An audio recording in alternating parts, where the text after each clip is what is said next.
5 seconds to go.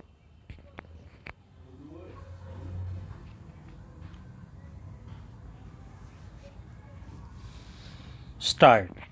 Sir, concern has been voiced in the report on the threat from the sea, that is, the Indian Ocean.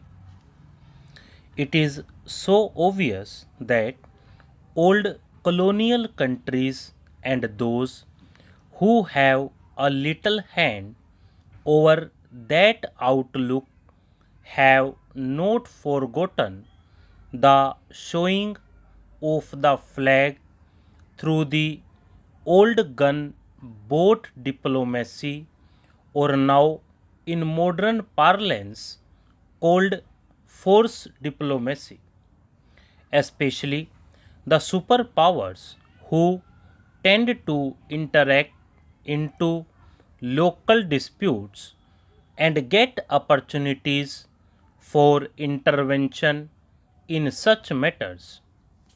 No presence of any external powers is what we stand for, and this is what our aim should be. But together with this, we should not neglect the literal states of the Indian Ocean.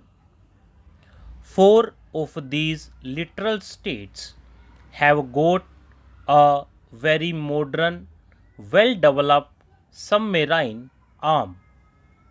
Seven of them have got the latest guided missiles, and one of them has made a very big base right next to the neighbor in the west into the Indian Ocean, which looks meaningfully. I am saying this because we should not be caught up in the Diego Garcia affairs, but we should view the whole situation with more practicality. The only way to solve this problem in time to come is to build up our own naval power. In respect of that, I feel in the last few years there has been a little trend of rethinking in the building up of our naval power. But even today, with the allotment to the navy being only about rupees 175 crores, the ratio of the budget of the navy is still within 10% of the entire defense budget. Modern countries having a navy worth the name are spending at least one third of their defense budget on the navy. Whatever constraints hold us from doing so is best for the minister to look into. But my plea would be that the navy deserves much greater attention than it has so far received. I must compliment the navy for its fine turnout, as I had the privilege of viewing the Naval Review recently held in Bombay, and it certainly was a stirring sight to see the Navy and all its ships displaying very good morale. The task of the Navy, being a dimensional service, is only to defend the country's long coastline, its trade and sea lanes, but also to patrol and keep good watch on potential threats. This is essential for our security. Coming to the Air Force, which rates as the fifth or sixth largest in the world, it has had a very high record, and under the new Air Chief of Staff, I am sure it will continue to keep this record up. But there are two main deficiencies which have been felt for long and debated in this house also. One is the deficiency in the strike arm. We do not have a proper plan to do this job. Whatever we have are pretty old.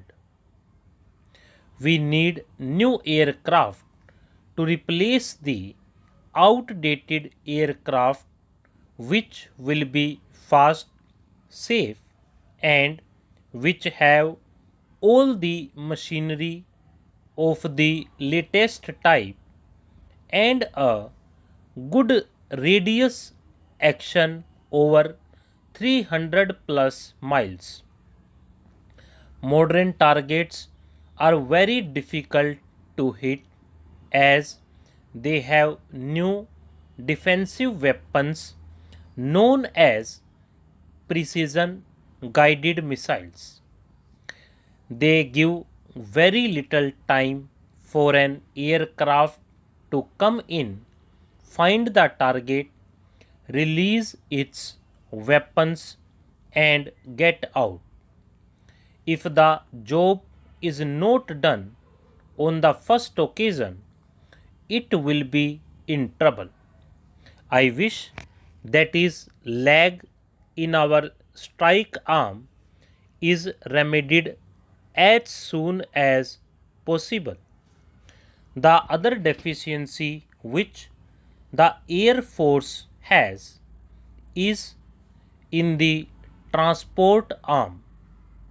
Here again, our old war houses, which carry all the material and troops from one place to the other, and in times of need, right up to the forward bases, are pretty obsolete, and I do not think that they can do the job economically which they are meant to do.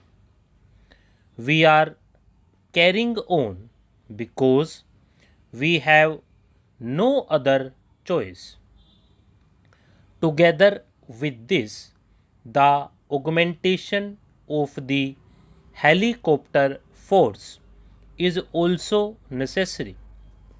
The modern world is using helicopter force in anti-tank roles, in ground sport roles, and in the normal rescue and relief operations for which we use them already.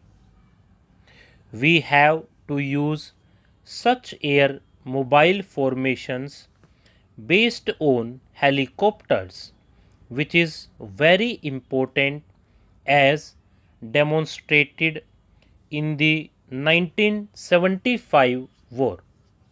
Helicopters, aircrafts, and the strike aircrafts are the three main concerns of the Air Force. I shall now come to the army. Although our army is rated as the fourth largest and has a very fine high tradition and record, there are few things which need to be taken into account seriously. The new concept of using task forces using armor, guided missiles, and helicopters in an integrated manner is the thing that makes a devastating dent in any attacking force. And this concept has to be seriously used and perfected. Therefore, I would like to say that the army needs to have all these things taken into consideration very seriously. Stop.